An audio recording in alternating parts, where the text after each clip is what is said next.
안녕하세요. 토스 전문가 세이쌤입니다. 오늘 영상에서는 나에게 맞는 토스 공부 방법 찾기를 준비해봤는데요. 우리는 어떤 과목, 어떤 시험을 공부할 때 무작정 열심히 공부하고서 그 공부가 끝나고 나면 먼 훗날 그래 생각해보니 난 이런 공부 타입이었어 하는 경우가 많습니다. 그럼 그걸 뒤집어서 미리 난 이런 타입이구만 를 확인하신 다음에 공부 방향을 잡아보시면 어떨까요? 마치 MBTI 하듯이 내가 어떤 형태인지를 찾아보는 거예요. 여러 형태의 공부 스타일이 있는데 선생님도 이것을 정리하면서 은근 재미가 있었습니다. 총 8개로 나누어 봤는데요. 첫 번째, 퀵형, 단기 몰두형입니다. 평상시 빠르게 결정하고 빠르게 해치워버린다 하시는 분들인데요.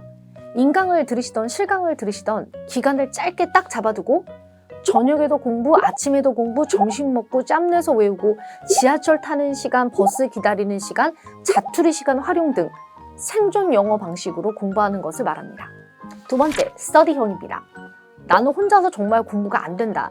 컴퓨터 앞에서 혼자 공부하는 거 정말 안 된다 하시는 분들인데요. 이 경우에는 꼭 실강으로 오셔야 합니다. 실강에서는 수업 1시간 30분 들으시고 나서 스터디 1시간 30분 하시고 조원들과 톡방을 만들어서 숙제 체크에 출결 벌금제까지 하기 때문에 밧줄로 꽁꽁 나를 토스에 묶으실 수 있어요. 다음은 세 번째, 위켄형, 주말만 공부 가능하다 형태입니다. 평일에 회사나 기타 이유로 너무너무 바쁘신 경우에는 주말에만 공부가 가능한 건데요. 이 경우에는 하루 2번으로 강의 듣기와 연습하는 시간으로 나누셔서 아침 일찍 강의 듣기 및 숙제, 그리고 저녁 시간에는 반복 말하기 연습, 외우기 이렇게 시간을 나누어서 학습하시면 효율적입니다. 자, 네 번째, 패스트 토스형. 이건 무슨 뜻일까요? 네, 왕년 토스 경험자입니다. 토익스피킹이 도입된 지 이제 거의 15년이 다 되어 가기 때문에 정말 너무너무 오래전이더라도 토스 공부를 경험해 보신 적이 있는 분들이 많이 계실 수 있어요.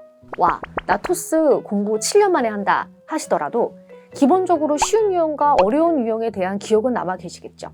이 경우 내가 특히 힘들었던 유형만 바짝 보고 가시면 되겠죠. 자, 다섯 번째는 천천히 삶과 공부를 병행하시는 라이프 밸런스형입니다. 라이프 밸런스. 회사 업무나 가정생활로 인하여 단기간에 토스에 집중하기가 어려우신 경우에 추천을 드리는 반대요.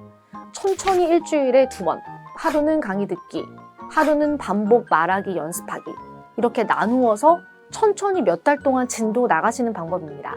단기간 안에 공부하는 방식에 비해서 스트레스를 좀 덜 받으실 수 있으나 혹시 중간에 2, 3주 쉬어버리게 되면은 처음부터 다시 시작해야 하는 어려움이 생길 수 있으니까 꾸준히 지구력 있는 분들께 추천드립니다. 다음은 early or late bird형, 아침 or 저녁 공부형입니다. 기억을 떠올려 보시면 어릴 때 여러분은 아침 일찍 아니면 저녁 늦게 공부하는 스타일이신 경우가 많으셨죠. 선생님은 어릴 때 새벽 6시쯤 학교에 가서 공부하는 거를 좋아했었어요. 아무도 없는 캠퍼스를 걸어서 아무도 없는 도서관에 들어가 공부를 할 때는 내가 제일 열심히 하지 이런 이상한 자부심을 느끼면서 대신 오전에 공부 열심히 하고서 정작 저녁 늦은 시간에는 딱히 할 것도 없으면서 제가 시간을 낭비하곤 했죠. 네, 누구나 공부가 잘 되는 시간이 있으실 거예요. 만약 저녁이 잘 된다 하시는 분들은 차라리 오전 오후에 와, 나 공부해야 되는데 계속 이렇게 죄책감을 팍 내려놓으시고 저녁에 바짝 집중해 보시기 바랍니다. 대부분 사람들은 1시간 안에 학습할 내용을 3시간 동안 집중하지 못하고 한다고 하네요. 다음 7번 frequency. frequency형, 시험 여러 번 보기형입니다. 자, 오해하지 마시고 들어주셔야 돼요. 내 돈 내산 토스, 내 돈 내고 토스 10번 보기 이건 진짜 안 됩니다. 무작정 많이 본다고 해서 성적이 나와버리는 시험이 아니죠. 그러나 간혹 한 달에 2번씩 회사 안에서 무료로 시험을 치실 수 있는 분들이 계세요. 이런 학생분들은 주저없이 시험을 자주 보셔도 나쁠 것이 없습니다. 공부를 병행하시면서 시험을 치시면 실전 감각에 매우 도움이 될 수 있겠죠?